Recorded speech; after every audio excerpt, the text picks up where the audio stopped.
एक महत्त्वाची बातमी, महायुतीच्या 38 आमदारांना आतापर्यंत फोन गेल्याची माहिती आहे। भाजपच्या 19 आमदारांना आतापर्यंत फोन केले गेले, तर शिवसेनेच्या 10 आमदारांना फोन गेलाय, तर राष्ट्रवादीच्या 9 आमदारांना आतापर्यंत फोन गेलेला आहे। त्याच्यामुळे हा आकडा गेलेला आहे तो म्हणजे 38 वर। आतापर्यंत महायुतीच्या 38 आमदारांना फोन गेलेला आहे।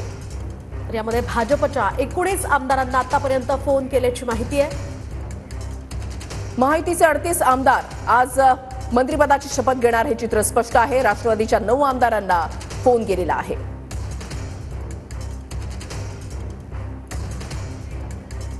भाजपच्या 19 आमदारांना फोन गेलेला आहे, शिंदेच्या 10 आमदारांना फोन गेलाय, तर दादांच्या 9 आमदारांना आतापर्यंत फोन गेलेला आहे। त्याच्यामुळे हा आकडा पोहोचलाय तो म्हणजे 38 वर। साठी फोन आलेला नाही, फोन आलेला आहे पार्टी मीटिंग साठी।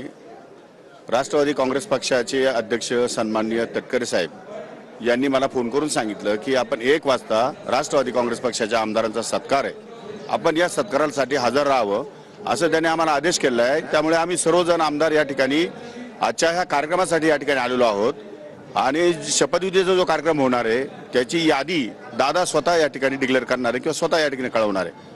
दादाचा फोन नाही, दादांचा कुठल्याही प्रकारचा फोन नाही। परंतु नाशिकमधनं सर्वाधिक आमदार पक्षाचे निवडून आलेले आहेत, अशा पद्धतीने तुम्ही सिनियरिटीला देखील आता गेलेला आहात।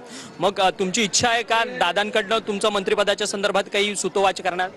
तो सर्वस्वी निर्णय दादांचा आहे, त्यामुळे आमचा विश्वास आहे आणि दादांवरती प्रचंड विश्वास आहे। नाशिक जिल्ह्याने भरभरून साथ दिलेली आहे, त्यामुळे दादांनी तो निर्णय घ्यायचा आहे, दादा निर्णय घेतील असा मला विश्वास आहे। खरं तर आपण राष्ट्रवादी काँग्रेस पक्षाचा विदर्भातील पदाधिकाऱ्यांचा मेळावा आहे, परंतु नागपुरात हिवाळी अधिवेशन असल्यामुळे सर्वच राष्ट्रवादीचे जे नेते मंडळी असतील, पदाधिकारी जे आहेत ते मोठ्या संख्येने या ठिकाणी जमलेले असल्याचं पाहायला मिळतं। थोड्याच वेळात अजित पवार असतील, सुनील तटकरे असतील, प्रफुल्ल पटेल असतील, इतर नेते मंडळी जे आहेत ते दाखल होणार आहे। पण त्या नेते मंडळी दाखल होण्याच्या अगोदर आपण पाहू शकतो की या ठिकाणी राष्ट्रवादी काँग्रेस पक्षाचे नेते मंडळी जे आहेत ते दाखल झालेले असल्याचं पाहायला मिळतं। अनिल पाटील असतील, त्याचसोबतच इतर अमोल मिटकरी असतील, माणिकराव कोकाटे असतील, दिलीप वळसे पाटील असतील, नरहरी जिरवळ असतील, बडोले असतील, हे सर्वच नेते मंडळी जे आहेत ते या ठिकाणी पोहोचलेले आहेत। थोड्याच वेळात या संपूर्ण विदर्भाच्या पदाधिकारी मेळाव्याला जो आहे तो सुरुवात होईल आणि सुरुवात झाल्यानंतर या संपूर्ण मेळाव्यामध्ये आगामी स्थानिक स्वराज्य संस्थांच्या निवडणुका लढण्याच्या संदर्भात अजित पवार